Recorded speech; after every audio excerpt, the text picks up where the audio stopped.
നീ തെറ്റിച്ചാലും ഞാൻ തെറ്റിക്കത്തില്ല.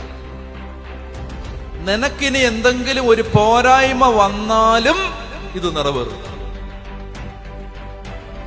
നീ ഇനി എന്റെ വഴിയിൽ നിന്ന് മാറിപ്പോയാലും ഈ പറഞ്ഞതിന് വ്യത്യാസമില്ല. മനസ്സിലായി? ഇതാണ് അൺകണ്ടീഷണൽ. ഇതിന് വ്യവസ്ഥയില്ല. കേൾക്കുന്നുണ്ടോ? അബ്രാഹത്തിന് ലഭിച്ച അനുഗ്രഹത്തിന്റെ പ്രത്യേകത, അതിന് വ്യവസ്ഥയില്ല. നന്നായിട്ട് കേൾക്കണം. നീ ഒരു അനുഗ്രഹമാവും, നിന്നെ ഞാൻ വലിയ ജനതയാക്കും, നിന്നിലൂടെ ഭൂമുഖത്തെ വംശങ്ങൾ അനുഗ്രഹിക്കപ്പെടും.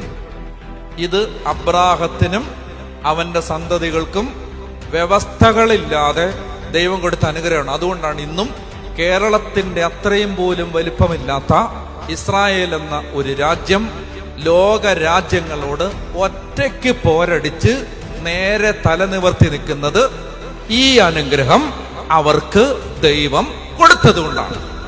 മനസ്സിലാവുന്നുണ്ടോ? അവരോട് പറയാണ്, നിന്നെ തോപ്പിക്കാൻ പറ്റത്തില്ല. നിനക്ക് ക്ലേശം വരും, നിനക്ക് ചില സമയത്ത് കഷ്ടത വരും, പക്ഷേ നിന്റെ സന്തതിക്കാണ് ഈ നാട്. അബ്രാഹത്തിന് കൊടുത്ത അനുഗ്രഹമാണ് എന്ന് പറഞ്ഞാൽ, നീ ഇനി ഇതിനകത്ത് വീഴ്ച വരുത്തിയാലും ഞാൻ ഈ പറഞ്ഞതൊക്കെ നിറവേറും.